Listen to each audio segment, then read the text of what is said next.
Hello, everyone, and welcome to another episode of Simply Sketchy. Today, we're having a bit of a special one because we are finally going to start talking about one of my favorite book series. And with me, I am bringing Besic.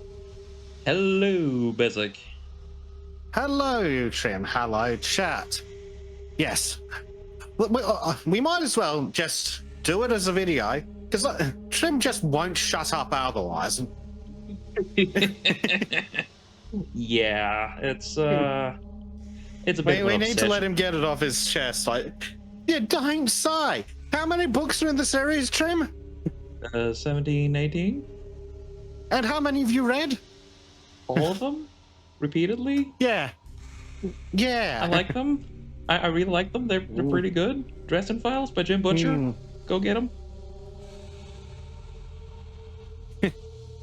And also, doesn't if you're in the like mood for some young adult orphan farm boy nonsense, you can also check out Jim Butcher's Codex Alera series. Yeah.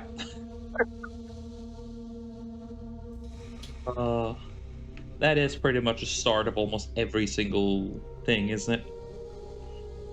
Yes. Including Star Wars. Yeah. And every single anime almost. Well, the ones that don't involve a fucking truck. True. Yes. Oh man. So today we're gonna do like book by book, right? That was the plan? Yes. I suggested to Trim that he draw his favorite battle scene from each book. That needed a lot of thinking because even in the first book there's a fair few that's pretty cool, like Elevator Scorpion, the final battle with an evil wizard, or the one I end up choosing, the battle where a naked Harry Dresden has a potion overdosed Susan clinging to his leg out in the stormy rain while a evil frog demon spitting acid in a trench coat is jumping at him. Welcome to the Dresden verse. Love it. I fucking love it so much. Oh. Yes. Yeah. You might have noticed, chat, Trim likes it a little. Also, in case it wasn't clear, dangerous levels of spoilers everywhere, constantly, the whole video. You have been warned.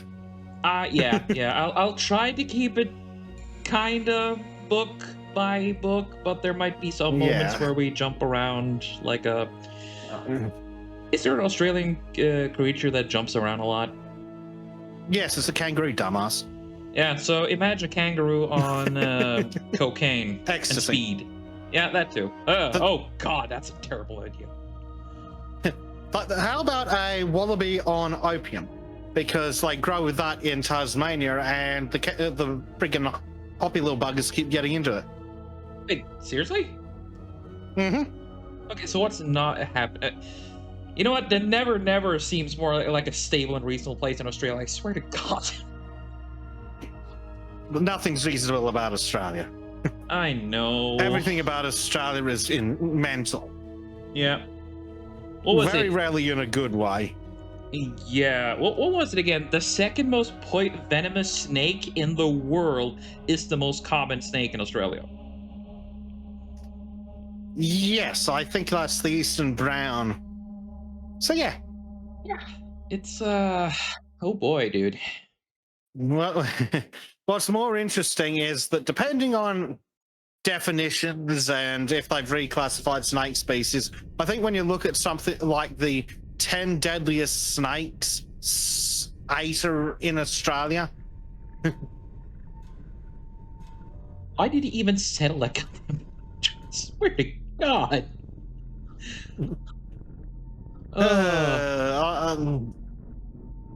I regret that that Australia was settled regularly. Yeah. Though usually for the 6 months of the year known as summer. Yeah. Right. So enough about Australia. Let's talk about the Dresden Files, Book 1, Strom Front. Yes. It is the So, first one in a yeah. long ass series. Yep. So basically it's full range, free range spoilers for the first book, and then in however long it is when we come back and do the second book, that'll be second book spoilers. So we'll try to keep out. We'll try not to do spoilers for books ahead. So if for some reason you decide you want to read the books along, you can watch an episode, read another book between episodes. Because something between 1 to 3 weeks should be enough time to read a book. Yep. I made the critical mistake of reading like the first 5 in a week. That you start to notice the deficiencies in the minor deficiencies. The minor deficiencies in the writing compound when you read the books that quickly. Yeah, I just do the audiobooks and have a lot of fun with that. I hear they are narrated extremely well. Oh, they are. Like, and of course I get an iron carpet when I need to remember shit like that. The dude who played the half vampire in Buffy, come on. I know this. Oh, that guy. Yes. The guy who played Angel. Boyanaz? No, or is that the producer of the damn thing? That's the producer. I'll remember the name when I hear it. Come on, seriously? James Marsters, there we go. He does a fantastic job on portraying Harry Dresden. Yeah. I was thinking of actual Angel from Angel, so that's David Boreanaz, but not James Masters. But I've heard that Masters does do an excellent job on the audiobooks. Sadly, I read so fast that audiobooks drive me mental. Right. I read really slow. I'm poor at reading, in case you're noticing. Yes, even in Norwegian. But as that aside, audiobooks are great when you spend a lot of time doing something that requires your attention, especially your visual attention. So driving, for example, or being on your feet in the kitchen all day. Yep, or painting a mural at work. Yes. Which is a crying shame you can't film that, because that'd be awesome. Yeah, it would be really awesome if I could show it, but if I show it now, it'll pretty much just dox where I work. If you haven't already. Hey, don't you fucking point out? But that, yeah. So, for those of you who aren't familiar with the Dresden Files, I feature, what is it, Chicago's only publicly listed wizard. Yeah. It literally in the Yellow Pages too. It's where he is in the Yellow Pages. Which tells you how long. Oh crap! Which tells you how long Butch has been writing the books. I know. What are Yellow Pages? Oh boy. I'm trying to be Strom clever Front with. was released in 2000. Trim. The book's 26 years old. Do you feel old yet, buddy? No, because I didn't read them when they came out. I started reading them a few years ago, actually. I actually only realized after I started reading the Dresden Files the first time, probably like a decade ago, that I'd actually read his other series before that. It's like, hold on a second. I've read this. I didn't realize that he wrote this. Are they good?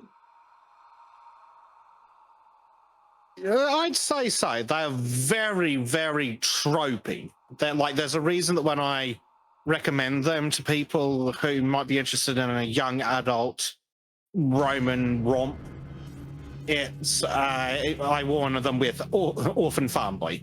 It very much hits a lot of the tropes.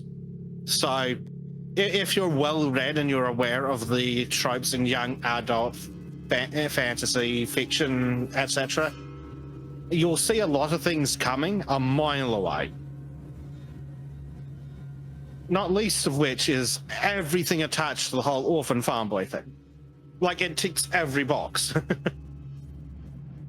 So, it's a bit rougher as an adult in your 30s, but if you happen to have a 16-year-old, they'll love it.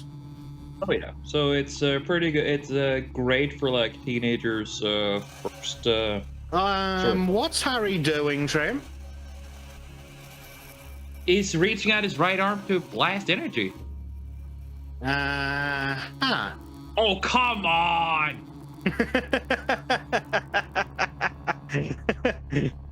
I've spent too long on the internet.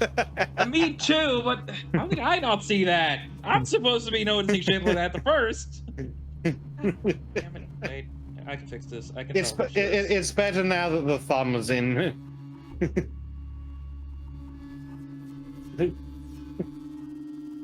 Finger guns, bang bang. There we go. We're not doing any Elon Musk bullshit here. My heart goes out to you. Oh dear. Oh, at least I dodged a bullet. I have a feeling that Harry would appreciate it. Yeah. There we go. Oh dear. So, speaking of Mr. Dresden, Chicago's only publicly listed wizard. Being Chicago's only public wizard means that he occasionally works with / contracts for basically the spook version of the Chicago PD. What do they call the unit? Do you remember off the top of your head? They call it SI, the shortening one, Special Investigations. That's the one. And basically I deal with anything that seems weird and dodgy bullshit. Yeah, it's basically, oh, hey, this body looks like it was torn apart by something that is described as a vampire, but we can't write that on the official More relevantly, this body looks like its chest was exploded from the inside out, and so did this other one that it's riding in a carnal manner. Yes. Dresden Files can be really fucking horny sometimes. Sometimes. Like, holy shit, when the fucking wraiths get involved, dude. Spoilers. Yeah, whatever. But in the first book, my god. Oh, yeah. Actually, the first couple of books are pretty bad for it. Do you think the first couple of books do show that Butcher was a learning writer at the time? Oh, yeah. In particular, well, we'll just. Who's his contact at Special Investigations? Murphy, Karen Murphy, my favorite female character in any story ever. Yes, who, if she was invented today, we would describe as a girl boss. Oh yeah. She's also a bit of a boss bitch, but in general, but she's very much the I can do it myself kind of woman. Yeah. And Harry takes great delight in opening doors for her to piss her off. Oh yeah. And also it is to her detriment in many ways. So she isn't just a girl boss that solves every problem. She does take a few hits, but she's able to roll with it. It's more like, yes. Like every other character in the Dresden Files, she's a bit fucked up. So because of all her past trauma, she doesn't want to rely on anyone, especially men. Especially considering she's been divorced, what, fucking twice? And she's in her, like, 20s, I think, when it starts? I think so. 2 divorces, and shit happens further down the line. Yes, so... Like, she takes a real heavy punch in the 3rd book. She takes some pretty heavy punches later, too. But we'll leave those for then. Oh, dude, so why? Because Jim's Butcher's a dick, and that leads me into one of the 2 problems I want to discuss with about the Dresden Files tonight. What? Firstly, is that Jim Butcher insists on Harry Dresden living in a world of suck. Yes. Everything sucks and is bullshit constantly. which frankly gets fucking annoying after a while. They do point it out in the stories too, further stories. Yes, but that's called lampshade. You hang a little lampshade on it to point it out. But yeah, that's one of the issues I have with the universe, is that it's nothing good happens to Harry Dresden. Some exceptions may apply, but even then, they're always tinged with a side order of bullshit. But the other problem is that in the first couple of books, again, being a new author for Butcher, he falls into the trap of the exceptionally stupid misunderstandings. Yeah. As in the ones where for like 2.5 books, half the conflict is driven by people not fucking talking to each other. So as far as say it's the issue, that is the issue until the 4th fucking book. Possibly, yeah. Especially when so this is the conflict between Harry and Murphy. And part of it is that there's things that Harry's not allowed to tell normal people. But because he's a fucking idiot in the first book, he doesn't go, of an arrogant ass. I'm forbidden. That too, but not specifically because he's an idiot. Instead, he says things along the line of, oh, I can't tell you that.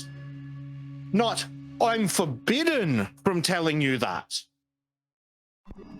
It's like, you don't need to know. I can't tell you. I'm not going to tell you. It's for your own good. It's like, just say you're fucking forbidden, you bastard. And when if she questions it, just say, seriously, forbidden. As in, I can't even tell you who's forbidden it. Exactly. And that would have at least alleviated some of the burdens.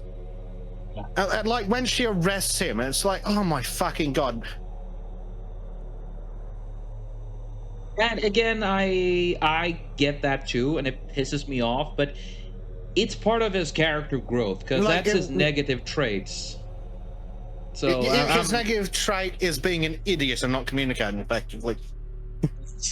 Oh yes, and that's something that pretty much haunts him until later books. Having read spoilers for myself ahead of where I'm at, which is about book 5, I don't think he ever grows out of it. It gets better gradually as he starts trusting people, but it takes a few books. There are times that if you could take Harry Dresden to the side and beat the shit out of him with a fucking communications manual, you would. Yeah, so the problem, well, part of the problem is that Harry is very, very, very much alone, especially for the first few books. Like, he gains allies as the series goes on, but he starts off very much alone, and without someone who can go, Harry, you're being a fucking idiot. Pull your head in. Yeah, that happens until book 3, I'd say, or book 4, depending on if you count Murphy or Michael. Michael is the one I was thinking of. Yeah. Well, we'll just. But we won't talk about him because I don't think he appears in Strom Front, does he? No, he comes in the 3rd book. Yeah, but yeah, once Harry gets to know Michael, Harry starts to get better because Michael's a good guy. Very good guy. The goodest of guys. Yeah, literally the goodest guy, but we'll cover that when we get them. He's also one of my favorite characters ever, but hey, that's beside the point. I hate his wife, but he's great. She gets better too. But she does, but she's intent. Again, going back to Jim Butcher, intentionally writing people to be pricks. Mm-hmm. Yeah, fucking misunderstandings on misunderstandings in the worst of ways. Oh yeah, like how many times does he get socked? How many times does he get punched by Murphy because it doesn't fucking communicate? I think he gets arrested like 3 or 4 times by her in the first 3 books. Yes, and there's even a point in later books where a character who he's working with just spells it out. Communicate. Hmm. Oh, but yeah. Poor communication kills, and it nearly got carried. But poor communication nearly killed Harry in every one of the first 3 books. It nearly Pretty killed much. everyone. It nearly killed everyone he liked in Skin Game. It nearly killed everyone he knows. Oh yeah. Well, everyone Plus, he knows is currently in Chicago. He had a bit more reason in Skin Game, though. Let's be fair. A bit, but and again, it's that very, very typical lack of communication where they come up with bullshit reasons they can't tell someone something instead of just going, hey, look, I'm specifically not allowed to tell you or I get in trouble. Yeah. Which, being a cop and having dickhead superiors, that's a recurring theme. Oh, She'd understand. That's the thing that annoys me the most. The council cockheads with pointy hats shows up in the first book, don't they? Because they send their stooge around. Yeah. The most dickheadish of dickheads, the personification of being an asshole. Introducing the one, the only, Morgan. God, he's miserable. He's such an awful character. He's such an asshole. Yeah, he's also a hypocrite because, again, being an earlier book, Butcher wrote him as a hypocrite because, like, he one side he'll write him as being a stickler for the rules, and then he'll have him breaking the rules. Yeah. It's like, can you pick a character trait? Like, obviously the guy's fanatically loyal to the Council of Tools in Pointy Hats. Yep. No, the other one.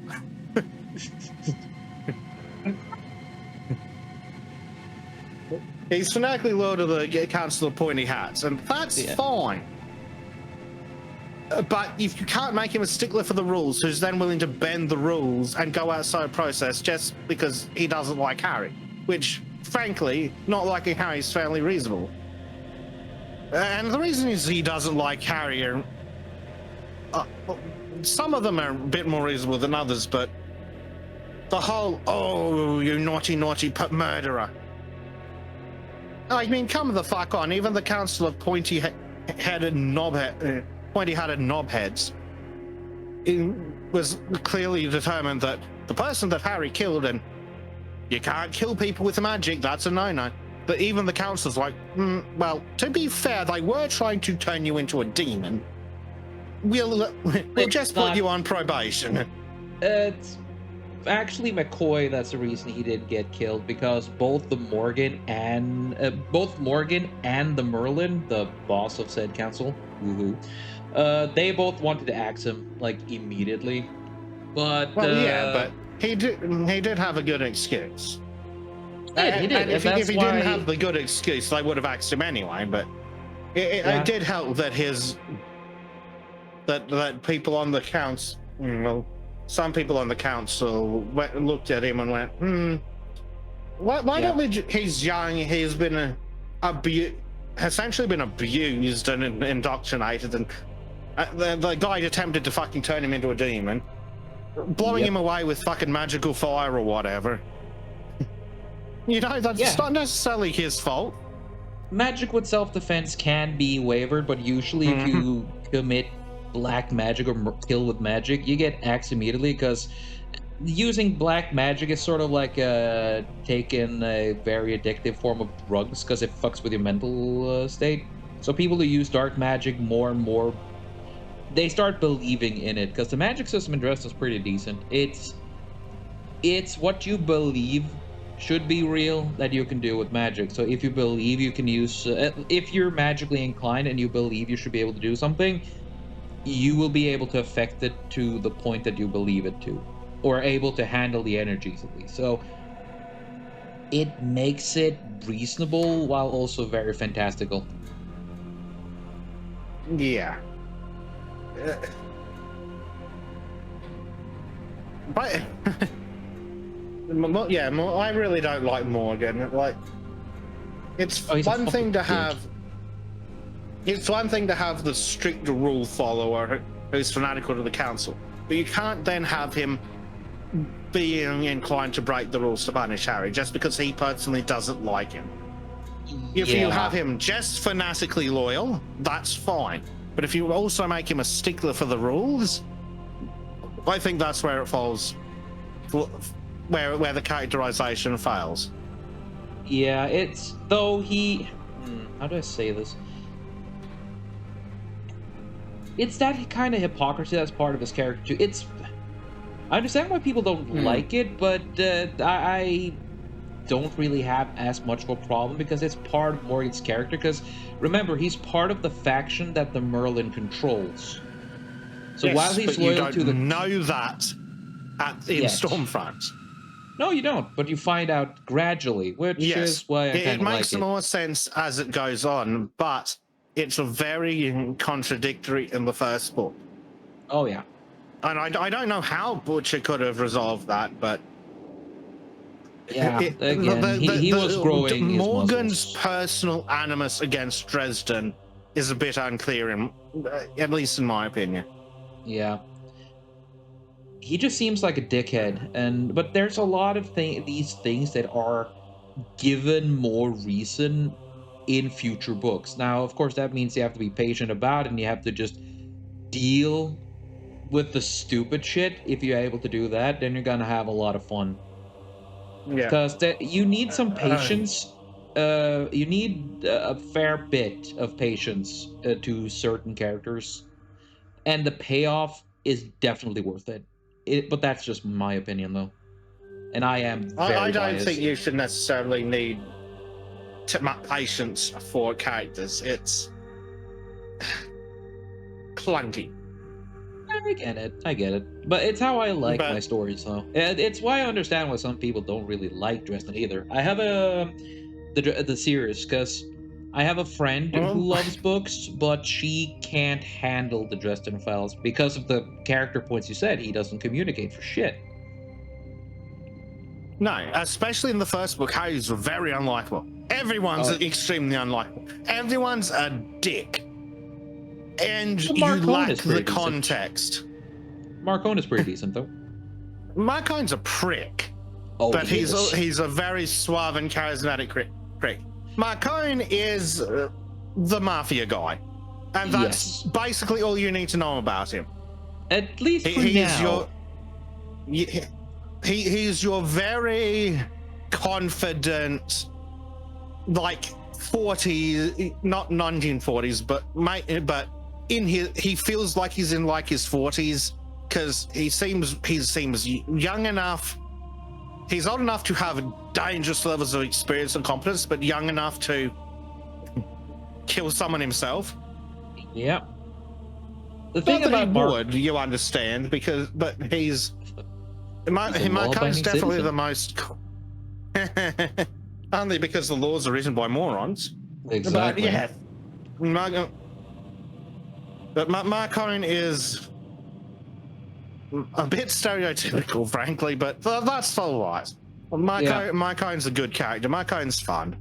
He is. He's also the stereotypical always hyper competent, because I don't really think there's a single moment in the series where the dude is on the back foot on any kind of real way. He always seems to be in control of everything. The train in whichever book it was, he seemed to be a little on the back foot, but everyone was on the back foot for that. Yeah, again, I'm looking for that. Is actually the thing I'm going to cover for when we get to that book, but that's for future. Damn it, it's so difficult to topic. Yeah. I really love this book. Yeah, it's not surprising that people have a lot of issues with the first book, especially because it shows Butcher's inexperience at the time. All the characters are pricks and you lack the context. As you gain context, as you go on, it gets more understandable to go back and think about it.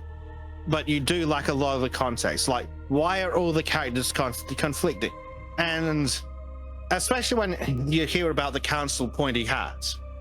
Mm. And I like that you call them Council of Pointy Hats. It's the Wizards Council, but it's the but I like it. I like to insult them because they're pricks. And also, apparently, and fortunately, this doesn't actually spoil the plot for anything, so we can talk about it.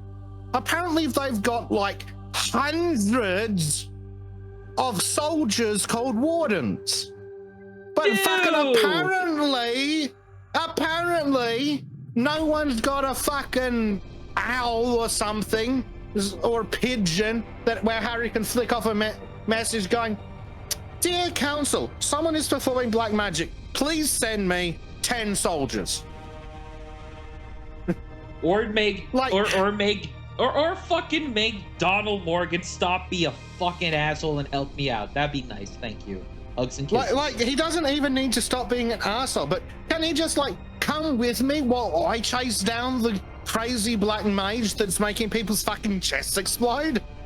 That would be nice. Thank you. Hugs and kisses. Harry Dresden. But yeah, basically. Like, what's the fucking point of the council if wizards and witches, presumably, but what's the point of the fucking council if wizards can't report black magic and then have the apparent hundreds, if not fucking thousands of wardens come along for a little bit of black mage slaying? Like, I mean, that's why they have Christ. the fucking sword too. Like, that's why they have the fucking council. Like, fucking dragging Harry through the shit because, oh, you're in the fine book. Meanwhile, fucking black mage is blowing people's chests open. Of course, because of the black mages, Morgan being a dickhead, it's like, oh yes, there's black mages. There's a lot of magic people though. But you, Harry Dresden, since I'm a dickhead and hate you, you are the only suspect. Yeah. Because Morgan's such a blind idiot. And like, Morgan's in the know. He's in the fucking community under the veil. Like, what if he wasn't just a dick? Harry could bring him the information from Murphy and go, "Hey, look, this is the shit that's going on. Can we like get some help?" Yeah. We need some slaying of bad people. Please help. That would be very nice. Thank you. Dear wardens, would you like to cut the head off of a black mage? If so, please come with me to random fucking house on the shore of the lake. Hugs and kisses, Harry. Much. You can solve so many fucking problems by just, not be an asshole, but no. But again, it's also one of the reasons why I like the Dresden Files, because it's how Harry grows from there and how you get to know the context of why a lot of the characters are assholes. Yeah, I do also think that it kind of shows how much of the world was developed in Butcher's head when he wrote the first book. Yep. Because if there are what sounds like as of, I can't remember if it's Skin Game or the net one after that. Do I have a list of the books here? Are you talking about the last one with Nicodemus?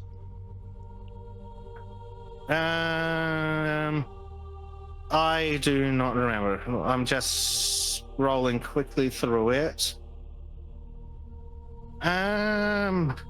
Yeah, like by the time we get to Blood Rights, yes, it's more understandable that the wardens aren't available for a little bit of something as minor as a rogue mage. But yep, when you look back, and we'll just say that the wardens are unavailable. Yeah. But when you look back to Strom Front and you're like, hold on a second, the Blood Rights implies that there are this many wardens. There's this massive amount of wardens. Meanwhile, back in bloody Strom Front, here's Harry fighting a fucking black mage all on his own. The friggin' taking on the mob and a bunch of vampires while he's at it. Of course. Well, threatening a bunch of vampires while he's at it. It's okay, vampires are people. Harry is many things, but he's not a coward. No, the dude has brass balls. Actually, I should have made Susan larger just to cover the fucking size of his dude's balls. Like, seriously. Sadly, he doesn't have a compensatory amount of common sense sometimes. Oh, dude, that's, again, he, what's the solution for Harry when a problem happens? When someone starts getting all mouthy and shit? No, he starts snarking. Which I do enjoy. Same. I also love it, enjoy how Harry entered the club. Yes. The man knows how to make an entrance, I'll give him that. Oh, fuck yeah. Oh, there's so much good about this. And again, even things that are annoying are given a... Even the shit that is annoying and pisses me off about the character don't read all 5 books in a week, or you'll get really fucking annoyed. Yes. It does suck the life out of us. And I imagine that's... But that's just because it reveals more strongly the minor flaws. Like, the books are good, but when you read them all together, all those minor flaws that take them back from perfect to good, they start to build up and build up and build up, and you remember them a bit clearer. To me, I guess it's because I listen to the audiobook, so I have a bit of a different experience. Yeah, that's probably a part of it. Then it's more like watching a series or listening to a video series than actually. Yeah, I think that's probably the better way to do it. You definitely don't want to read them all in a row. And yeah, I do think that Jim Butcher hadn't quite decided on the size of the world when he wrote Strom Front. Because we were introduced to the vampires. Turns out there's more than just a vampire hanging out in Chicago. So I'm not sure how much, but let's just say that there's a reason that no, that's spoilers. I can't say that, but there's a significant in a way why the wardens are a bit busy, because the Red Court of Vampires is introduced in this book as well, and they pretty much just become one of the main villain factions for the series. Yeah, so I was trying to avoid saying that, but yeah. But I think it just kind of misses the scale, because the scale of the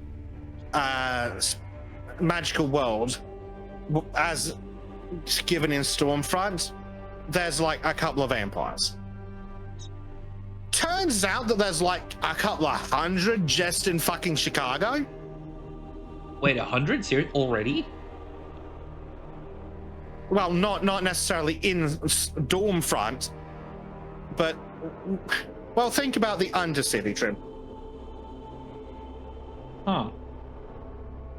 I think the amount of vampires didn't increase until after, certain events. Well, it doesn't explicitly state that, but presumably there's more vampires in Chicago during Stormfront than just Bianca. Presumably, this isn't stated in the books. It's just an inference I'm making. Considering how many more vampires are available for shenanigans later. And don't forget, we're not just talking about the Red Court here. Yeah. Oh boy, that's going to be fun when we get to those. And yes, the fact that that does imply that there are more courts than just the Red Court, but that's for later. But I have a feeling that based on the amount of vampires that are required to do things that they do later, there's probably more than one or two vampires in Chicago at the time of Strom Front, presumably. I mean, if there's enough. Sorry, you first. If the Red Court has enough vampires to have compounds, multiple in different countries, there's presumably enough to have more than one or two in a city with as many deaths as Chicago. Yeah. Jesus Christ, if you did want to hide a bunch of blood-sucking parasites, could you pick a better place than fucking Chicago? Like, Chicago drops half a dozen dead bodies in a fucking day. Yeah. It's, imagine how many is in Detroit, dude. Holy shit. So, yeah. Though we can get further into the Red Court as we get to the books surrounding them, but... yes. As I understood it, Chicago was kind of small. Beyond, she is a bit of a small-time boss. So I thought around somewhere around 50 her vampires, operation's maybe? Relatively small. Yeah. But that's the thing. It's like if there's that many vampires for her operation, but that doesn't necessarily mean that there aren't more vampires around. Yeah. Like that's the whole Undercity is just full of all sorts of vermin of the supernatural kind, as we discover later. Absolutely, too. Literally. But there's all sorts of vile stuff under the city, so there's probably a significant amount of vampires around. But the scale's not quite released until you stop and think. By the time you get to like blood rights, it's like, hold on a second, how many fucking vampires are there? Enough to fill the... No. There's a lot of vampires, is all I'm saying. Yeah. There's more than enough vampires to cause a significant problem. Oh, you can say that again. It's I want to talk about it more when we get to them, because of course, as the book goes, you get to see more how their system and their government works. And like all governments. Yeah. I'm just gonna say cartels, and that should give you an idea. But this though is more akin. This is sort of like the starter of the story, the characters, the monsters. No shit. It's book one, champ. Exactly. That was kind of what I'm getting to. But the scale is very interesting. And of course, because the main character lives in Chicago, everything lives in Chicago. What's that? Something stupid and supernatural is happening around the world. It's in Chicago. Why? Because the plot demands it. Which is fine, we get it. It's an ongoing series. And you follow a main character, so of course all the mad shit has to happen somewhere where the main character can get to. Because it's not like Harry can get on a fucking plane. I actually pointed out later books, but I am ahead of myself again. Yeah. Fortunately, it is pointed out in this book that magic fucks with technology. Yes. Which is part of one of my favorite memes about myself. Please tell Harry to stop getting on Boeings. And also that means I might be somewhat magically inclined. I don't know what my magic trick is, but I probably have something. Because what happens if a mage get too close to technology, Basic? It goes haywire, and it goes more haywire the more magic or emotion the wizard is pouring out. Which is convenient, because magic is driven by emotion. Why you'll have to read the fucking book to understand. But yes, the strong and controlled emotions. Yes. So if you're very, very angry and you want to go in fireball, it's a good fireball. Yes. You're bringing it back. Fireball.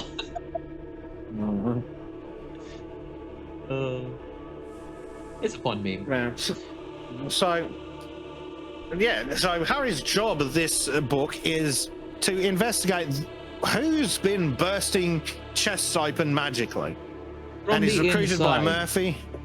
Yes, from the inside, which is why Murphy calls him in. So, surrounding a general environment of Murphy and Harry not fucking talking to each other properly, and just being all, you didn't tell me anything. Well, you didn't tell me anything. You're like a bunch of fucking children. Yep.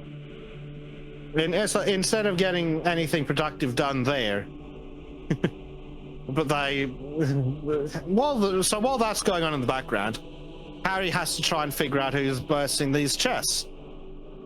Turns out it's actually linked to a magical spice. It's to a magic drug that gives people the sight, so they can see the magical dimension, including all the shit that Lovecraft would have come up with. Yeah, it's not pretty, and when you see something with the magic sight, it stays there, and you don't forget it. Yeah, that's specifically a mechanic. Anything that you see with the sight, you remember forever, which is a bit of a problem if you are an untrained normal mortal who acquires the sight and then fucking looks on the face of fucking Cthulhu. Yeah. Or if you suddenly walk by a shapeshifter from old Navajo mythology and suddenly realize you that see all its possible forms at once. Yep. It's kind of fucky. I mean, even Dresden has a moment like that in one of the books. He kind of goes into a panic, or he needs time to recover. It's bad. Yes. Now, if you're a wizard, you basically get this sight for free, and you can either there's either a full sight where you can see everything that you have to activate on purpose, but then there's just another variant of it where if you look into a wizard's eyes, the wizard stares back from the abyss, and you both get a free true sight of each other. And let's just say Harry's seen some wacky shit in his time, so if you lock eyes with him, you get to see everything that Harry has seen. And did we mention that Harry's a professional magician that was abused as a child? Yeah. And here's the funny part. Everyone who is relatively normal who gets to see Harry's eyes, if they're armed, they will pull a gun on him. It's like, fuck, get away from me. Well, my kind wasn't terribly bothered, which tells you a lot about my kind. Yeah, that dude's seen some shit. That dude's done some shit. Oh, yeah. Let's see, I think that dude's eyes were actually more shiny green. Yeah. So, yeah, Marcone, basically being the gangster boss, wants Harry to stop investigating because it might lead Harry to one of Marcone's undertakings. Yep. Now, Harry doesn't take kindly to threats. No, he All is think rationally, as he covered earlier. Yeah. If you tell Harry to do something and he doesn't feel inclined to help you, he will... What is it? Malicious interpretation is the best description? Yeah, if you tell Harry, don't do that, he'll do it out of spite. Yes. Oh, fucking stupid. So Goddamn. it turns out that the Black Mage is actually the one producing the drugs. He's using his black magic to produce the drugs. He's also trying to get rid of the regular drugs, but so he can take over and make more money in black magic, because as you alluded to earlier, with black magicians, it's always an escalation. They always seek more and more power. It's addictive.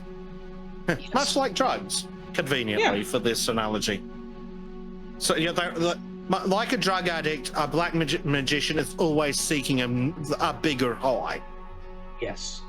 And they don't even see it. They don't even notice it themselves, really. It is really fucking malicious when you think about it.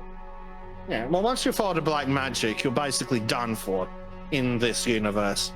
And Yeah. once you basically do any black magic, you're screwed. Yeah, unless you have like a support system to help you. The whole it is it is drugs. It's kind of heavy-handed, but it works. It really works. It does. So, yeah. So this black magician who's creating the drugs is trying to push Marcone out of the drug game, and he's using his black magic to take out people that are in Marcone's circle. Yes. Why he doesn't burst Marcone's chest out, I forgot. I can't recall. Either Marcone's got some bullshit plot armor, which may or may not be a magical amulet, or it's just one of those things. It's literally just plot armor. The reason why he couldn't is because Justin DeMorn, the name of the Black Wizard, he didn't have access to anything he could use to connect to Marcone. Oh, because right, a focus. Yeah. Yes, now I'm with you. Yes. That's the bit I forgot. Yes. In order to cast magic, remote magic on someone like this, you need... It's basically the hair in the doll, but you don't need the doll. You need something of theirs to link into. That could be their name. No, that's name with a capital N. Yep, the whole damn thing. Something of them, hair being the classic. Yeah. Hair, blood, it needs to have something that's been physically connected to you if you don't have their name. It's kind of one of the reasons why Harry is locked at that's kind of what drags Harry to the final confrontation, because he gets his hair stolen from him. So he basically has a clock, and since the Dumorn isn't that powerful yet himself, he uses storms, thereby Strom Front, to power his black magic, which gives Harry a timer to work under, so it's kind of to make pressure happen.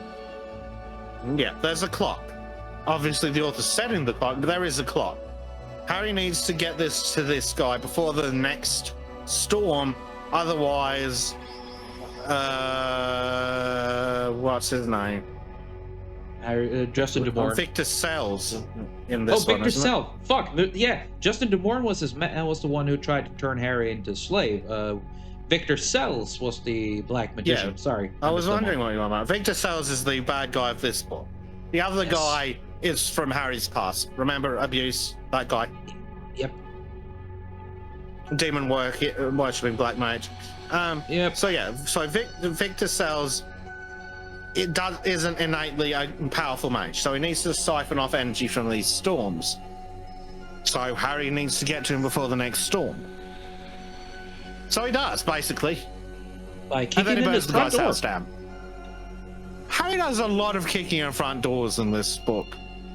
In general, he really does. I think he has a problem with doors in general. And houses. Like, how many houses has he burnt down so far? At least 2 in the first 5 books. I think it's 3, actually. Maybe 4. Do we count spectral houses?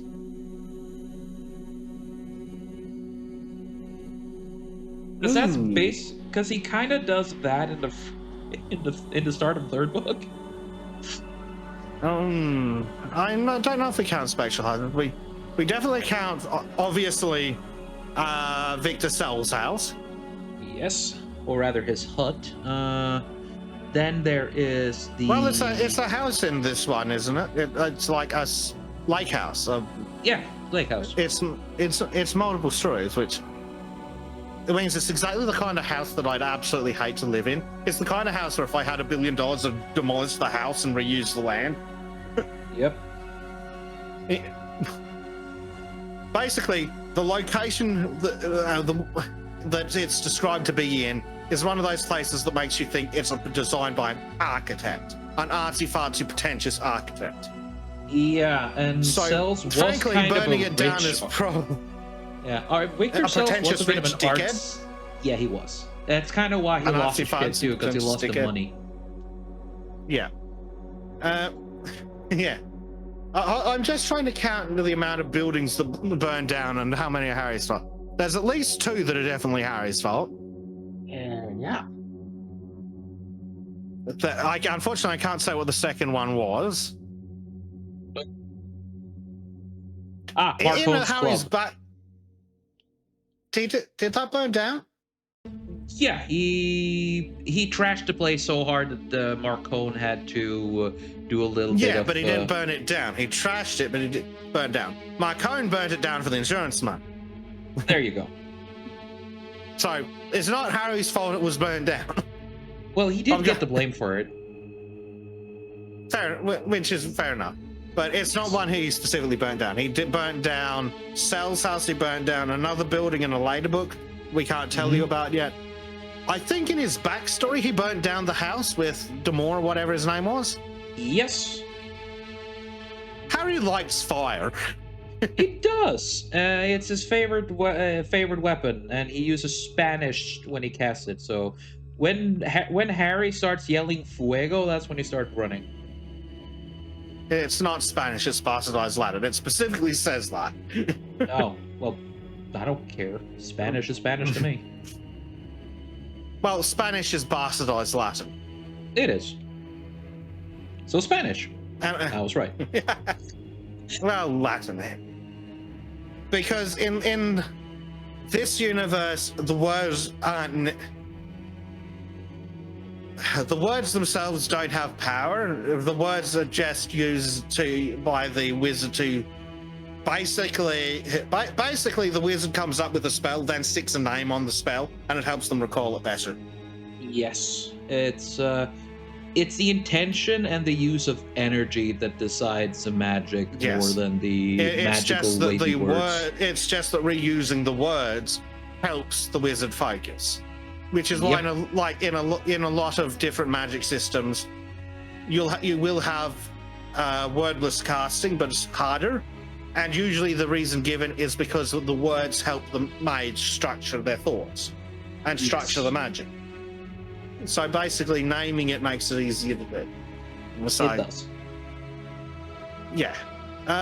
Fortunately for Harry, he's actually got a reasonably large supply of, we'll call it mana for the sake of being universally understood. Yep. And he's also quite powerful, and he's actually well trained.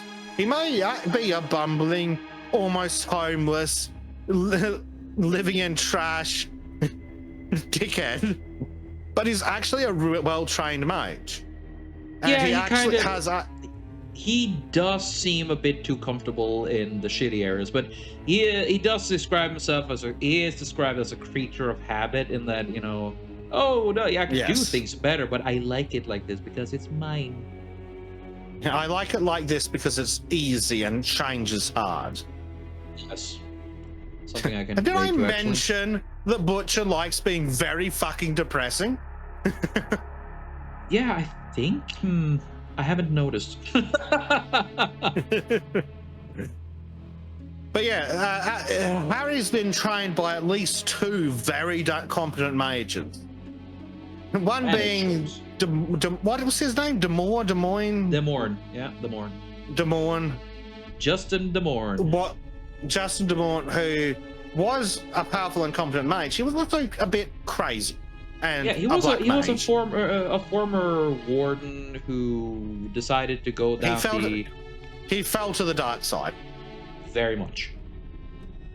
So picked up the red lightsaber, yada yada. Harry received a bunch of training from that guy. Mm-hmm. Then he got training from after he killed Demore. So this is in the backstory, but before the beginning of Strom Front. After he killed the mage, as we talked about earlier, he was basically put on probation. As part of that, he was sent to live with another mage, and that mage,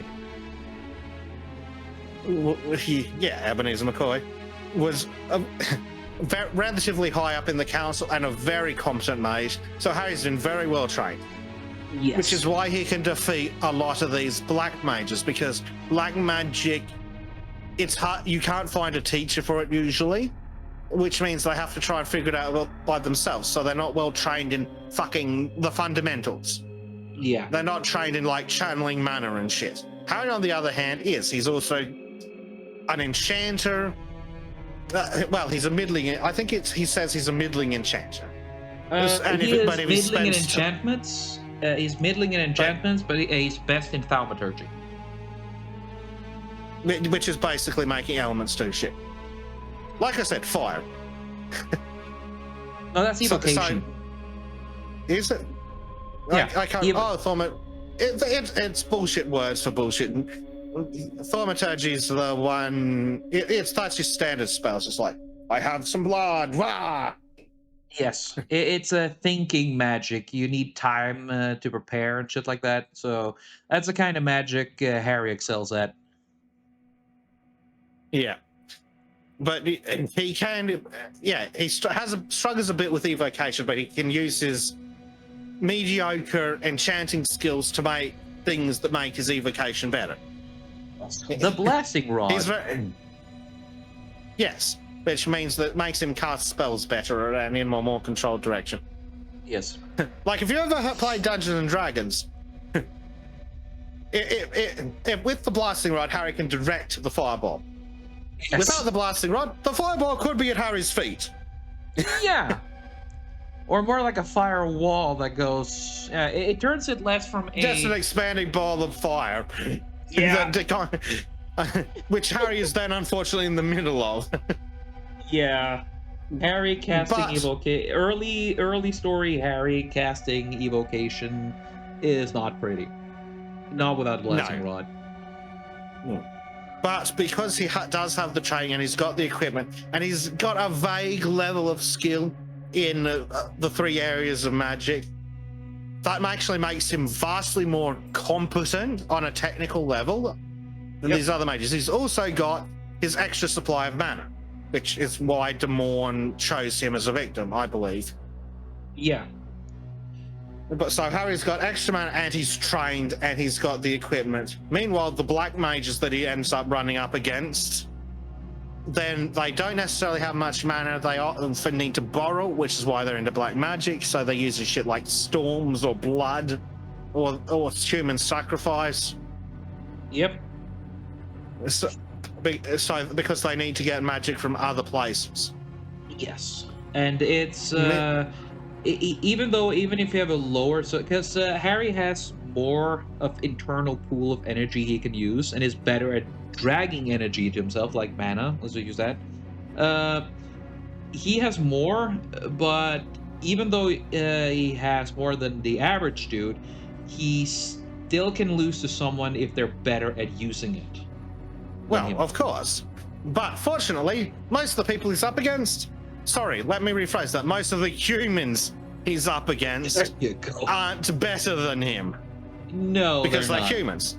And again, he's not necessarily in open conflict with the people that the humans that are better than him. He's kind of in their bad books, but technically on their side. Yep.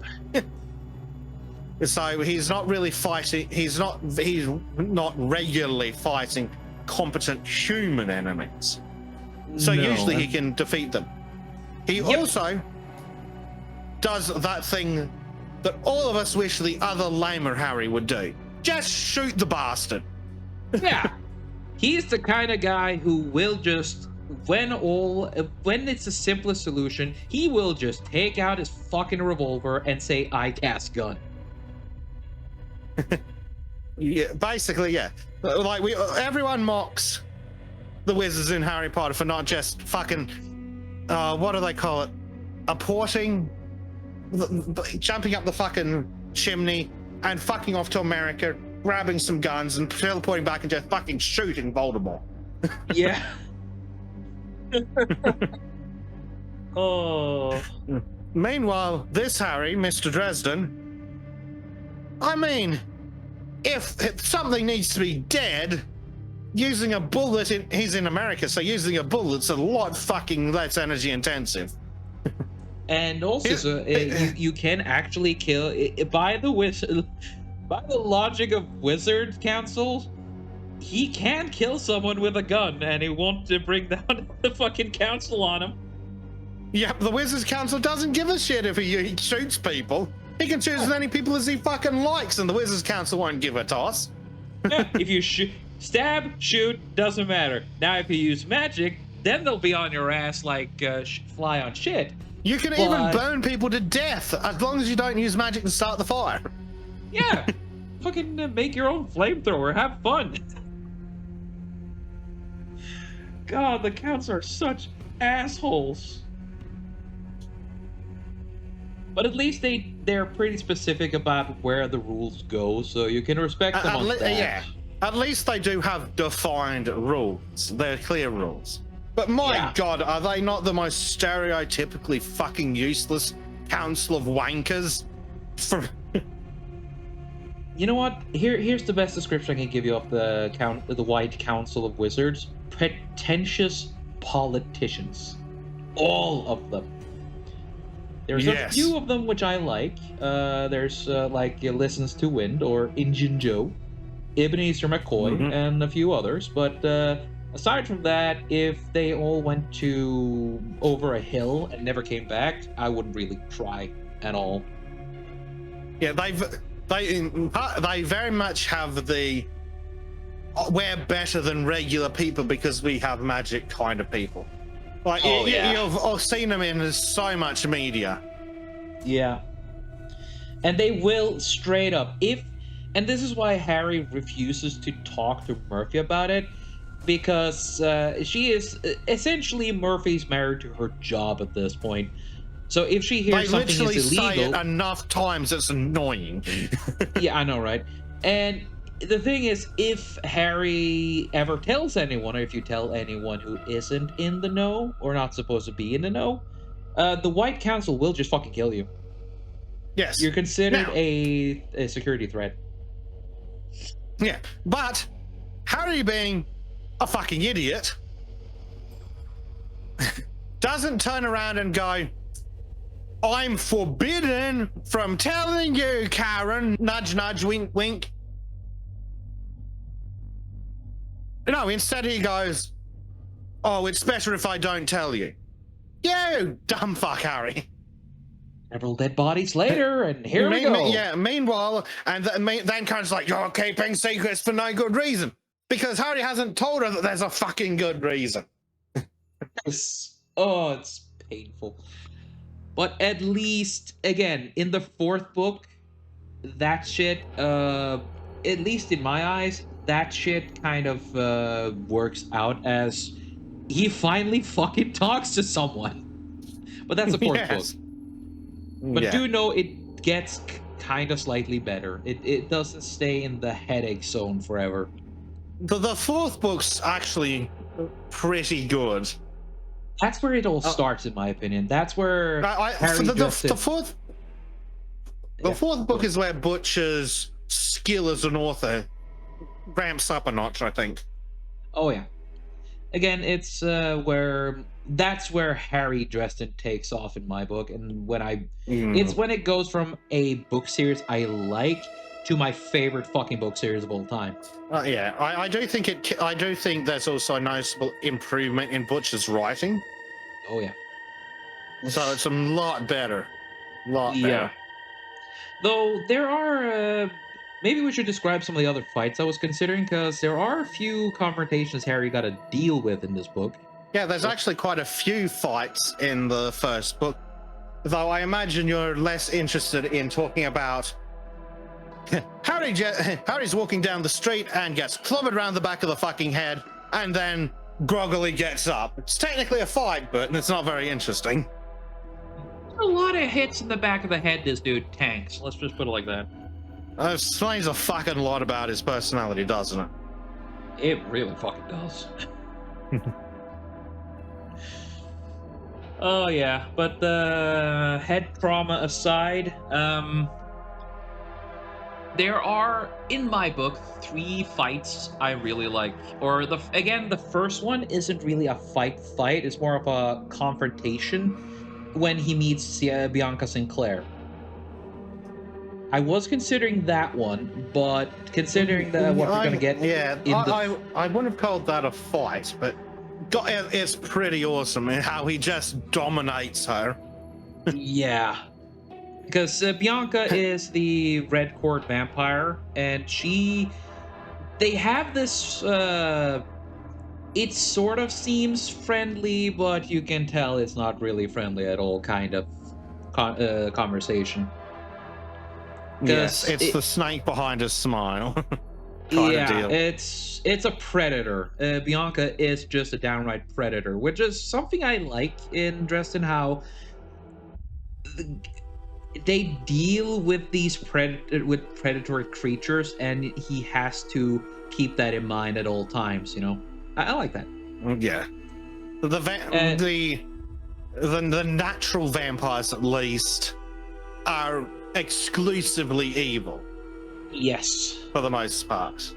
Yeah. There are some shenanigans with how the vampires take on their final form, but once they have embraced the suck as it is, that there's no humanity left. Yeah, it's So no going back. If there's a couple of vampires as the story goes on that don't need to be immediately staked, but they are still vampires and they still need the energy of others. Though, well, some of them require less fatal takings of energy. I mean, you could say that it's well, I'd say it's a bit more risky tangoing with those than the taking a little bit of a sock from a red quarter. Well, yes. Infinitely better. The delivery method is different between the white and red courts, but it's kind of it both involves mind control and seduction and addictive narcotics.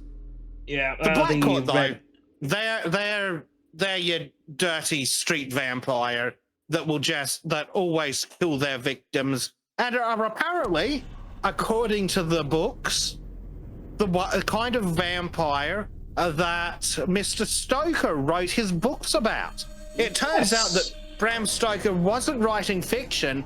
He was actually writing an expose on how to kill Black Court vampires.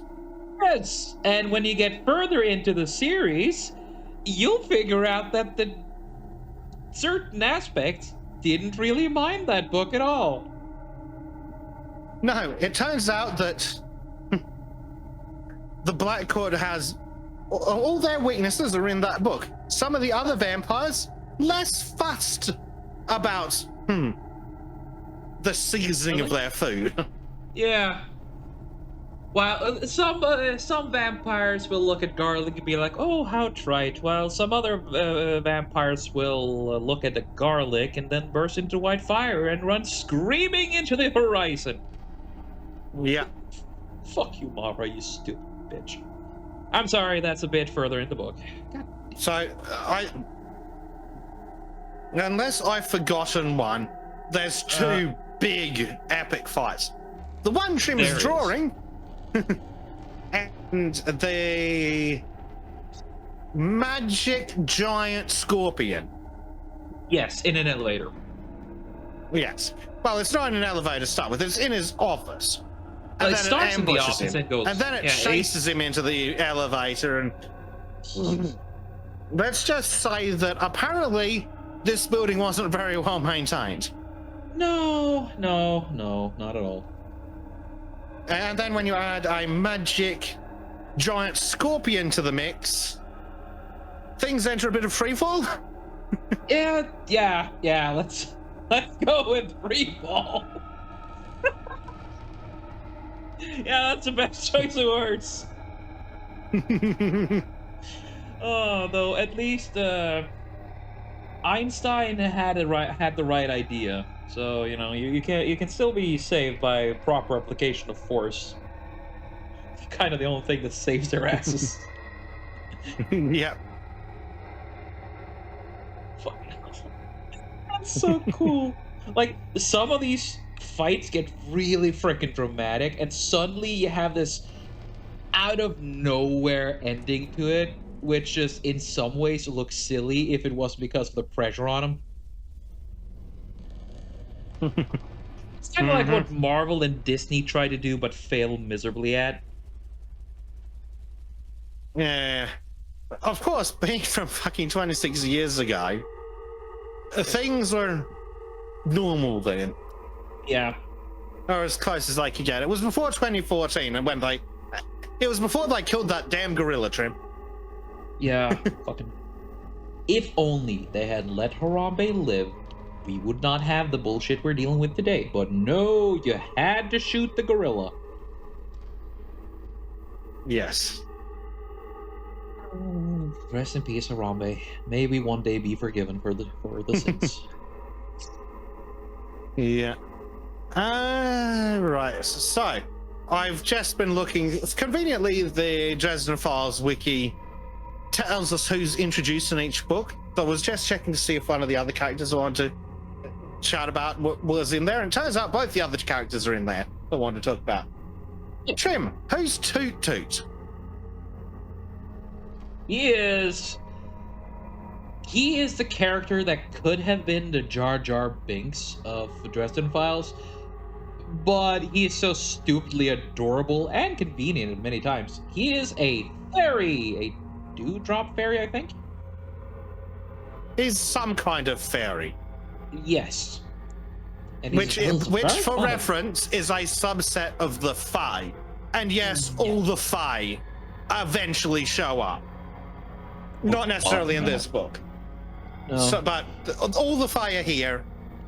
And then there's the fairies that are smaller, dumber Fae, and Toot Toot is one of them. Yeah, and that is proven by the fact that the concept of how can I say this? The fairy's mindset is very much like the Midland African mindset of time. Yeah, they're not very concerned with the past, present, or future, the fairies. They also have a penchant for pizza. Oh yeah, it's like heroin to them. It's I mean, you can if you buy pizza to fairies, they will swear undying loyalty to you and literally raise armies for you. Well, you need several pizzas over enough time that the fairy remembers you, but kind of. It does make for an excellent trap, though, if you happen to need a fairy for some fairy-based shenanigans. You just draw your magic circle, you put a little bit of your blood on the underside of the pizza, throw the pizza in the circle, activate the circle, and then wait for some dumbass fairy to come along. Yeah, and of course, if you get the YMCA kind of fairy, then you pack up and try again somewhere else. Fortunately, that's solved by having meat on the pizza. No vegans. But it could have very easily gone wrong. But he's a dual character, and part of his advantage is he's there very little. He doesn't outstay his welcome. He doesn't hang around for 3 fucking movies, George. And he doesn't use the first fucking movie to overstay his welcome 15 fucking times in a row. I might like the prequel, Yes.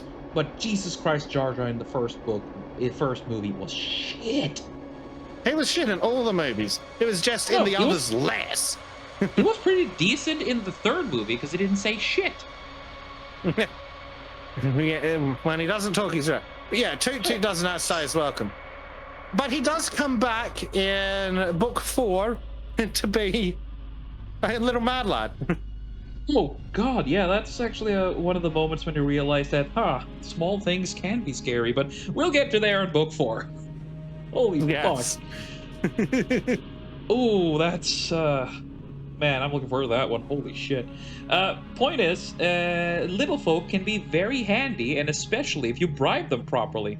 To which Harry's reaction to figuring out that fairies have a addiction to pizza is, oh, really? Just pizza?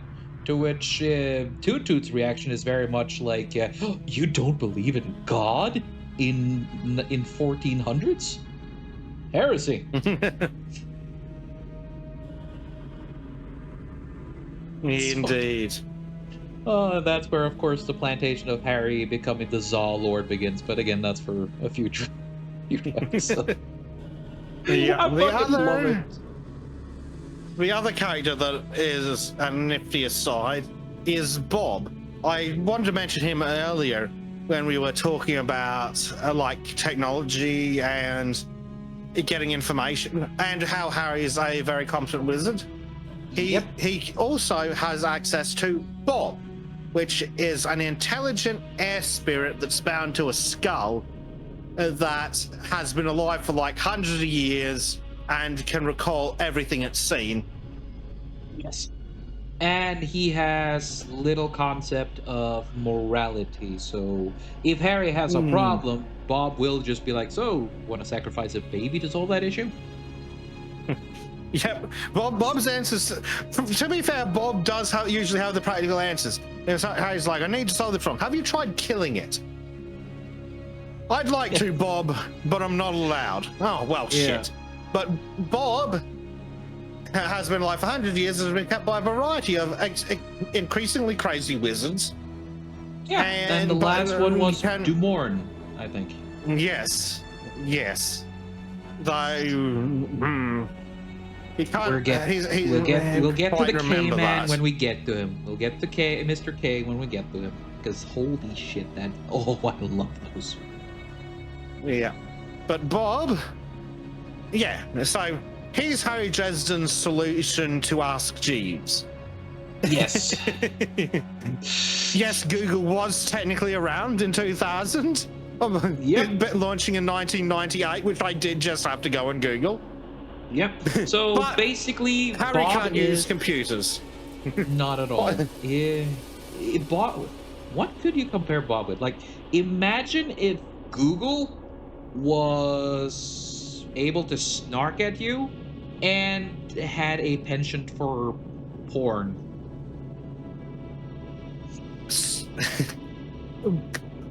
Bob is basically ChatGPT, but sentient.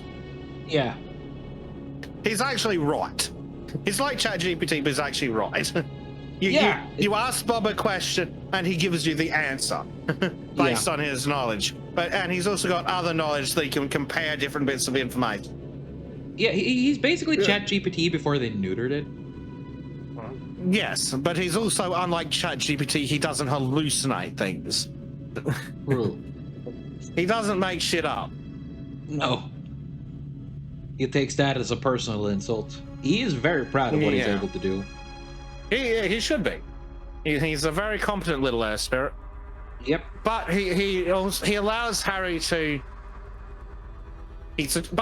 Bob's a cheat code, frankly. Yeah. Because Harry's so fucking isolated. If there's information that Harry shouldn't know, he basically goes and asks Bob. And then either Bob knows it because he's an air spirit that's been doing this shit for several hundred years, or because he's a spirit, Harry can be like, "Yes, you may go out and I'll buy you a copy of Sports Illustrated." Yeah, Sports Illustrated. Go find me the information. Actually, I think it's sadder. I think Bob likes smut novels, which is actually worse than Sports Illustrated, in my opinion. I mean, if Bob is allowed outside without any restraint, he will go to a college party and just make it an orgy. If Bob's allowed outside, if Harry's stupid enough to go, "Bob, you have 12 hours. Find this information." Bob is gonna fuck off and do that in half an hour. Yes. So he has now fulfilled his command, but he's also been released for 12 hours. So he's done what he had to in like half an hour. Now he's got 11 and a half hours of degeneracy to get up to. Oh yeah, he is. Oh boy, he's like that side of Tumblr, but less furry. He's so degenerate. He's so degenerate that he's so degenerate that his kind of degenerate shit shows up in the fucking newspaper. Yes. She does. Oh, The consequences of releasing Bob without strict fucking rules, dude. Speaking of releasing Bob, sometimes Bob hitches a ride on someone. Yes, the true lord of Chicago, the master of all and the true king of the planet actual Earth. main character of the series. Mr. the Mountain Lion Cat Mammoth. We never really understand what that cat breed is. All we know, it's massive. Yeah. Mr. is a very large cat with, let's just say, a surprising level of intellect. Yes. And he's always described. I just love the way Butcher describes whenever Mr. does anything. He makes it the most regal sounding fucking thing ever. He's also suspiciously old. Oh. Make me start Think getting about paranoid, dude. Please. Think about how much time has passed from Strom Front to the later books, especially given that, oh thank God, we've got a character I can talk about. So since we've got Michael's kids to tell time via. Fuck. How? Okay, do me a favor, Google. How old can a Maine Coon get? Let's use Maine Coon because it's a very old big cat. How old do they get? Well, it's probably something like 15 to 17 years is general for cats. But I'm not suggesting that despite Butch's reference for killing people off, I'm not suggesting he's going to murder the fucking cat. He might, he's a cunt, but no, I'm suggesting that there's more to that cat than meets the fucking eye. Yeah, I'm thinking the same thing. Now you made me fucking paranoid. I haven't thought about that. God damn it. Don't you fucking ruin that cat for me? How dare you? Fuck! The cat's magic, Trim! Dude, Well, that's my pet conspiracy theory. Dude, I'm gonna start using fucking red lines everywhere. I'm like, it's all connected. What is Mister? What's his goal? Jesus fucking Christ. Oh, who knows? What if the cat is Justin DeMort's spirit descending and seeking redemption? Yeah, probably not to that, but like Bob's an adult cat. Not Bob. Mister's an adult cat in the Strom Front. He's huge, and it is specifically said that Harry doesn't think he's pure house cat. Okay, cool. What's the other kind of cat in him? Did suspect woolly mammoth? No, that's dog. Mouse. Yeah. Not yet. Harry does suspect mountain lion. Yeah. I believe. Is there a magical feline creature in the American tale or somewhere? Yes, there's several. There's also lots in European folklore, which is where Dresden Files actually pulls more of its stuff from than it does from Native American. Though some Native American stuff does show up. What if he's a Valkyrie from Freya's side of Valhalla? That's frankly, Trim, I've come up with a lot of conspiracy theories, but that wasn't fucking one of them. That would be cool. And Einherjar that is under Freya, because again, in Folkvang, which is the other one, it's a building beside Valhalla. Same rules, but it's Freya, and she clads them in lynx cloaks, or big cat cloaks for Ragnarok. Right, mate, that's probably the context I was missing. Maybe, but there could also be some relation to some other mythological thing, like the cat Sith from Celtic mythology. That one's already mentioned. fair enough. I haven't got to that part yet. But Yeah, they're again, both mouths. I carry a high degree of suspicion that cat is not all that meets the eye. And just because you fucking pointed it out, I'm now gonna sit around obsessing on this shit too. Thank you. You're very welcome. Damn it! How old's the cat, Trim? It's really fucking old. God damn it. Now what could it be? Oh, you brought this up, dude. You're gonna join me on this one.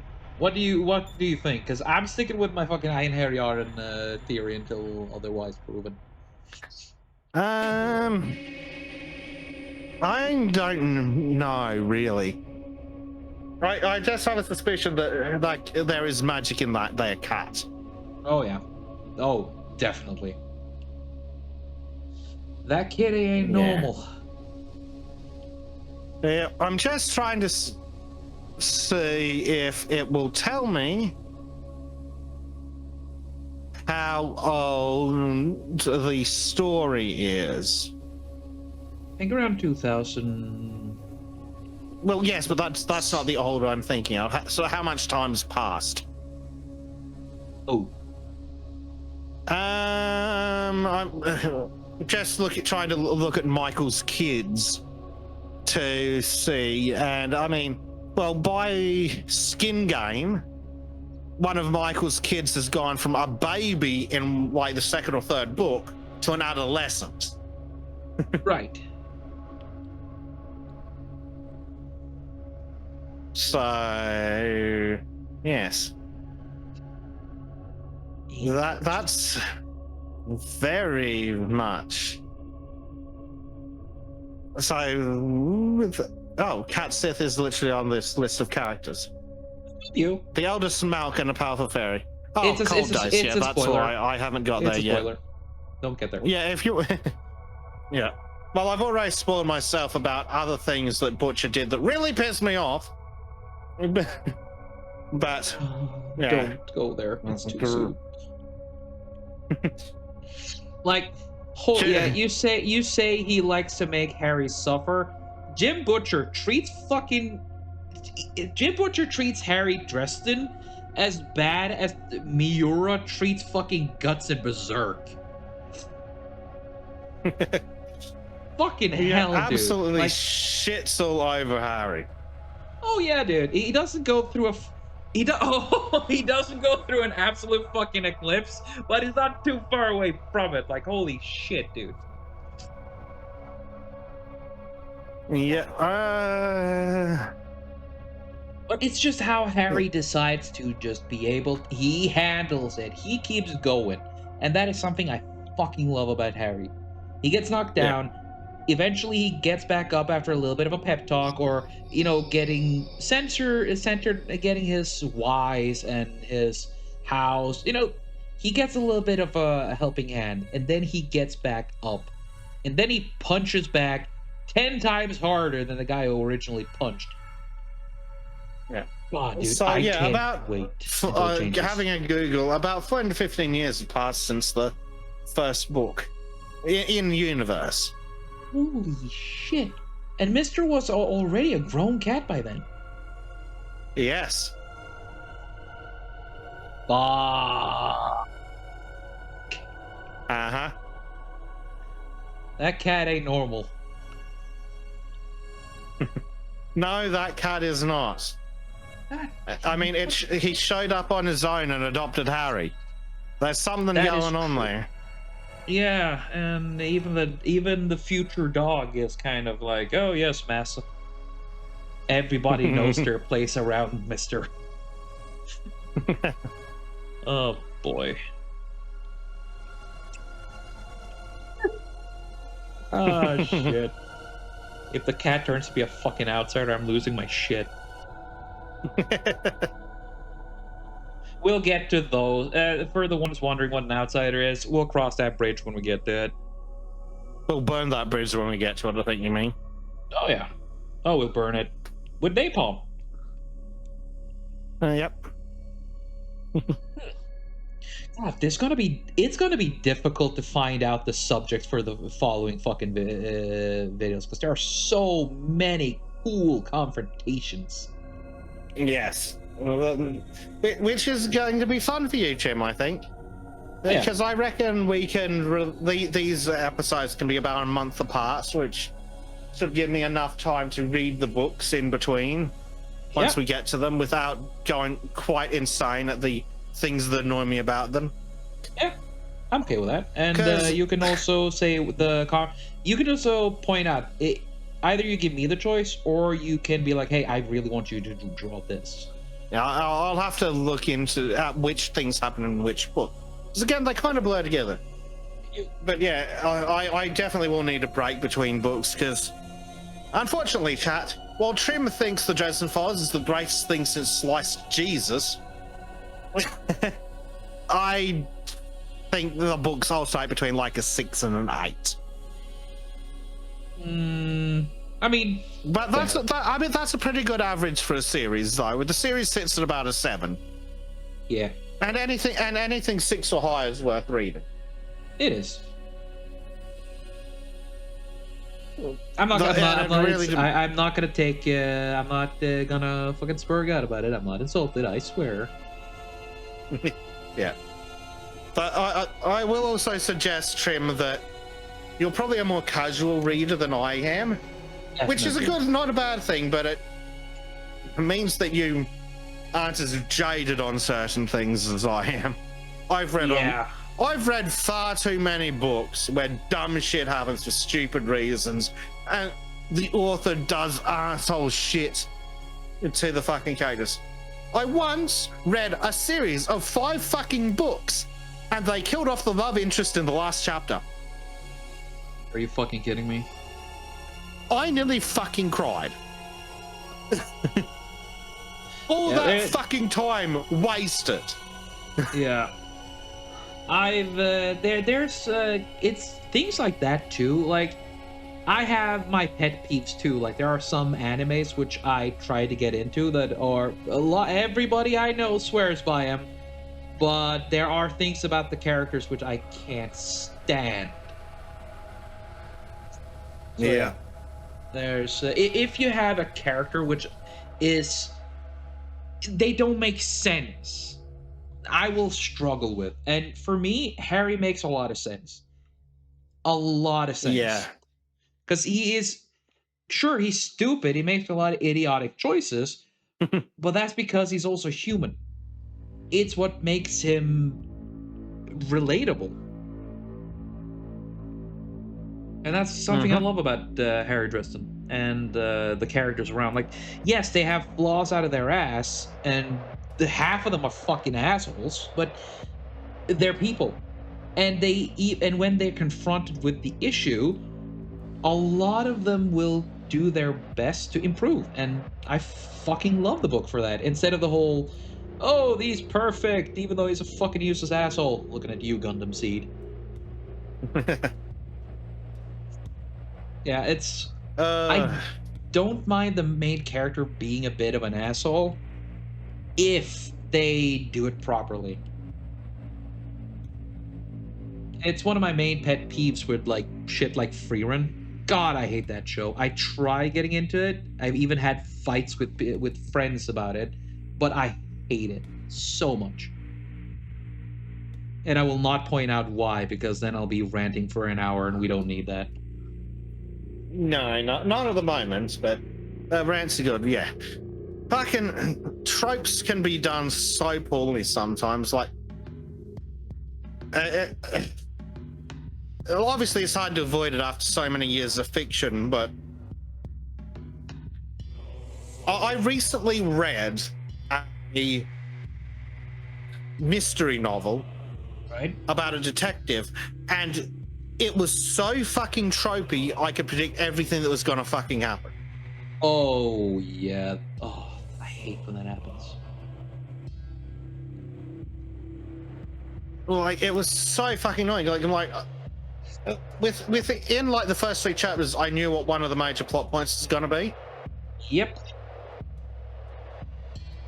Like, the the fucking murderer was a taxi driver, for fuck's sake. I like when you can figure it out yourself, but when it is too obvious, I don't like that. Not everything needs to be a twist, but give us something, you know? Mm-hmm.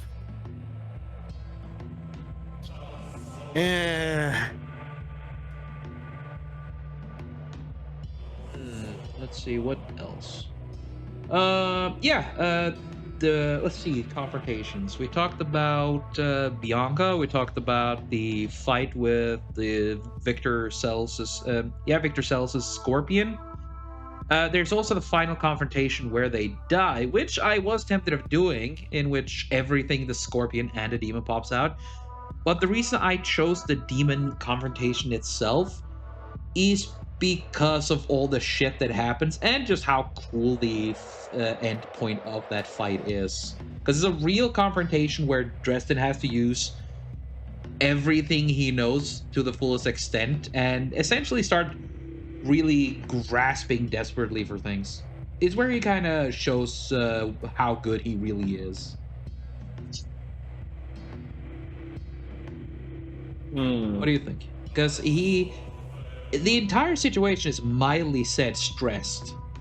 Let's put it like that. Yeah. Nothing ever goes easy. No, it does not. Fucking Harry, he deserves a vacation.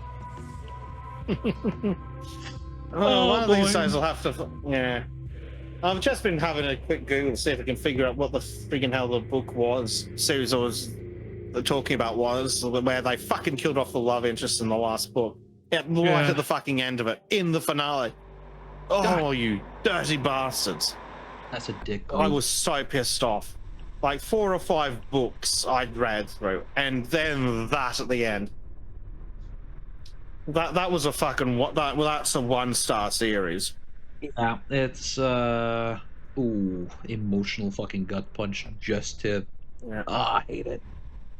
Yeah, unfortunately, at some point, I end up purging my Goodreads library in an attempt to set everything back to a 2 read, and then it didn't go well. So, unfortunately, I lost stuff like that. But yeah, if I ever find out what it is, I'm going to tell people because it sucks, and no one should ever fucking read it, and the author should be fucking ashamed of themselves.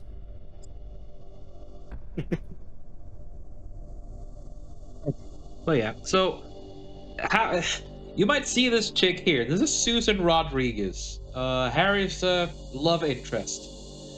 Now it starts with Harry getting out of the shower because he's going to talk with Susan Rodriguez, who is a journalist for the Arcane, which is kind of a newspaper. She is a tabloid she's basically a tabloid conspiracy writer. But some of her conspiracies are more accurate than you'd think. Well, the thing is, she's a conspiracy writer, which already makes half the shit she says true. Let's point it like that. Yeah, even if accidentally. She is very good at searching for things and clues, which can be a bit of a detriment sometimes, but we'll get to that eventually. She's coming home to Harry for an interview, maybe a little bit of a semi-date as well. But turns out that this thing comes knocking. A demon summoned by Victor Sells, and it's out to fucking kill Harry. And Harry has a few potions ready. 2 of them, of course, because Bob insists on making naughty potions while brewing a proper one. It's an escape potion that turns into wind, literal wind, and lets you run away to safety. Unfortunately, she picks up both of them, and she has a swig of the love potion. While they are standing together in a circle. Which is really fucking awkward. And she just starts trying to come on to him while he's just desperately focusing on keeping a magic shield up so they don't get ripped apart by the evil fucking frog demon. Oh, dude, it's just perfect. And then they drink the right potion, but since if you have two separate types of potions in your system at once, you kind of have to purge. You start purging. So she, after turning into wind and going outside, she now starts hurling. Meanwhile, Harry's standing there, still, still out of the fucking shower in a fucking lightning storm, while this frog just fucking leaps at him. Harry spends a lot of time naked. Yeah, he does. Like, doesn't he? He has like a really serious confrontation in just khakis. One of the villains even goes like, "Nice khakis." Oh, the best villains are the ones that actually join in on the snark. Incidentally, why Nicodemus is one of the best villains in the series. Fuck, he's hateable. Yeah. So many hateable characters, really. Oh yeah, dude, like evil. So many evil ones. And then you have, though in many ways, the supernatural evils, you don't really hate them since in Dresden, while the things that are they don't have free will, in that they can't really think outside their directive, so they will follow their natures to the T. Yeah, they're true to their nature. Yeah, which is why you can't really hate a demon that much, because, well, he's just following his nature. However, people can change. They do make choices, which is why the human villains in this series are far more fucking hateable than any other characters. Oh, there's a few. But there's also a lot of good people, too. Yeah. Let's see. So many absolute scumbags, like. Oh, yeah. But on the good side, a lot of them get what they fucking deserve, too. Yeah. Not soon enough, and for Harry's liking, but. Oh. Well, it's usually because Harry has to give them what they fucking deserve. Yeah. As they say in a later book, sometimes, Harry, you are what comes around. Yeah. God, I fucking love that quote so much. That is a good one. It is. Let's see. I'm gonna start doing a bit of a simple background here afterwards. Just gonna add some effects. So we can wrap up. Took a bit longer than I anticipated, but it took a bit longer than I hoped, but not as long as I feared. Mm-hmm.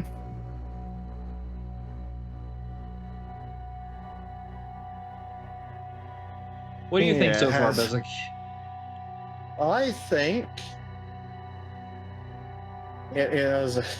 The more I look at it, the more fucking ridiculous he looks. It's great. It's why this is such a good scene.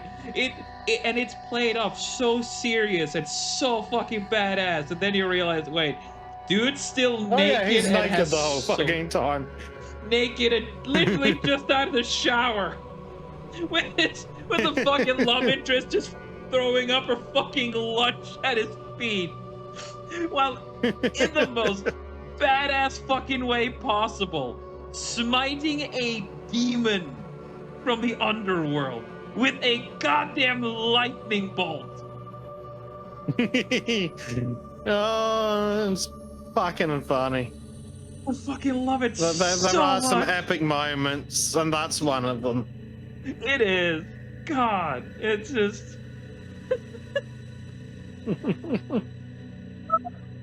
It's just like, he's a naked lightning rod of badass, but he's like the only thing that could be sillier if he was wearing like Donald Duck boxer shorts or some shit. Yeah. Oh. Yeah, would have been more convenient for you. You've had to strategically position a woman to hide him. Yeah, and I first had I had to do it like this because I had another idea where she like clung around his hips, but that looked really wrong. Yeah, I was wondering if we were going to have fig leaves involved in this. I was considering that too, but I was also thinking of doing the soap bubble thing, but fuck it. It's- I think this is the best option out of the oh, lot. I'm satisfied with this. Oh. Oh man! And here's the thing: I haven't listened to Stormfront in like a year, and I still remember. I'm sure I still remember the name of the demon, Kal Shazak. Can you confirm it? Am I right?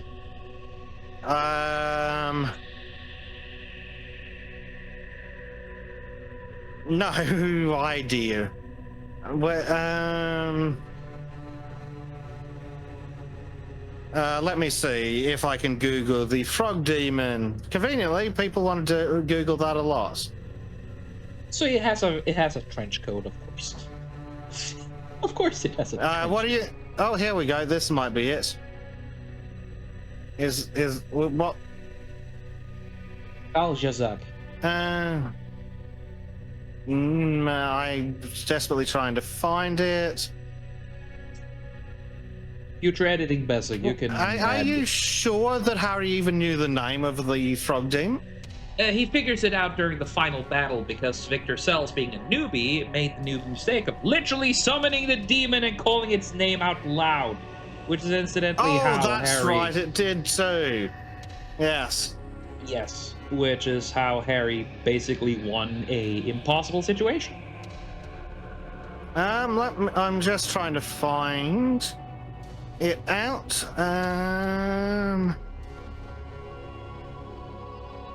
Oh yes, there we go. It wasn't on the book page; it was on the Victor Sells page. Gotcha. The name is Kal Shazak. You sniffly bastard. Yep. Sorry about the sniffles. I come from the boat like a week ago, and I'll be like this for the next week, just in time to be ready to go back out again. The sniffles never end. It drives me insane. Mm-hmm. Yeah. But yes, you were right. It is Kal Shazak. Hell yeah. There we go. Yeah. I'd have to point Now out. you can hear it too. Ah. No. Next question is what colours that background? I'm gonna fucking cheat. I hope that's actually transparent. That is transparent. That is transparent. Oh, it just cheats so you know where the border is. Thank God. Yeah, it's so I can see where the also how it looks like, because this is white, not easy to draw on. I could also do this, of course. No. Yes.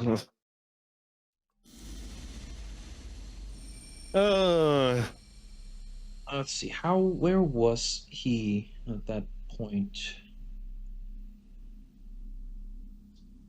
I'm trying to remember the details of it because he gets molested by demons in his house repeatedly. Honestly, yeah. A lot of shit goes down, actually. It's kind of unnerving when you think about it. Kal Shazak has a wiki page.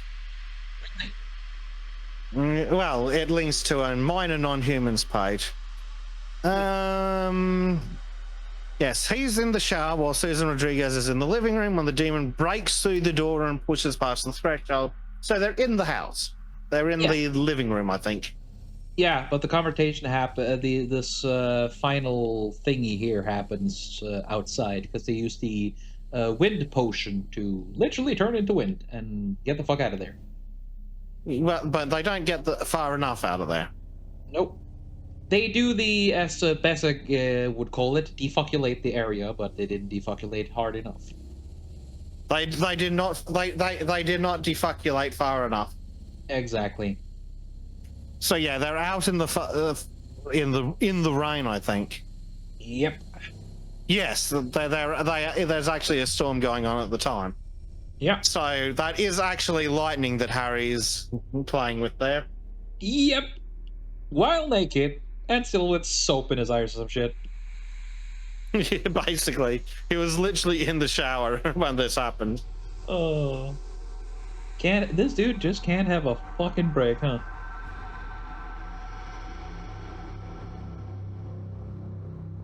Oh man.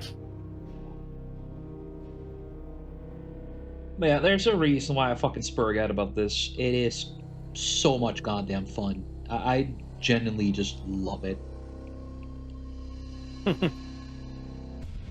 And what annoys many people with it is part of why I love it too, because again, it is human mistakes. That's what Harry makes, and he learns from them too. That's the thing. I am less annoyed by a lot of his negative quirks because it's pointed out and Harry is forced to deal with those problems before they become a real issue. Like, oh, when we get to that part in book 4, dude, I'm looking forward to that. You know, when he opens up to Murphy? Yeah. Frankly, I can't wait until we can talk about one of the reasons that I think Butcher needs to pull his fucking head out. But that's many books away. That's got to be like the next year if we do these once a month. What's the name of the book?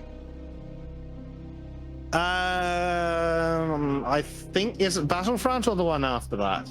Oh, fuck. Oh. Yes, the one where we're both going to get very, very angry. Oh, that's gonna be a fucking roller coaster. I'm still upset. The last book, 12 months, is essentially a whole ass book where Butcher just kind of apologizes for it and tries to make up for it. Not fucking hard enough. Oh, but yes, Jim Butcher fucks Harry over so hard that he has to basically give Harry a book of therapy. Yes. Oh, when we get to it, we'll get to it. And my God, there's so many things. That is gonna be the hardest one because there's like three. There's 3 encounters. Well, yeah, it's literally book. Called Battleground. Yeah, but in that book there are 3 confrontations, which each makes the final confrontation of any other book worthy, right? Like, holy shit. Mm-hmm. It's gonna be obvious which one we're gonna go for when we get to Changes, which is one of my favorites, but that's when we get there. Anyway, this is the first Harry Dresden episode, Strom Front, where Harry's just about to barbecue a frog. He's getting an old French up in here. on oui, with a sexy Latina at hip height. Yeah. Well, and with that, man. I would like to thank you, Besic, for joining me in on this one and doing the edits. Thank you very much. Yay! Woo! And a big thank you to Rob Renato for letting us use and abuse his music. And of course, another huge thank you to everyone who has taken time out of their day to watch and or listen to this video. Thank you very much and have a good day, everyone. Bye-bye, everyone. Bye.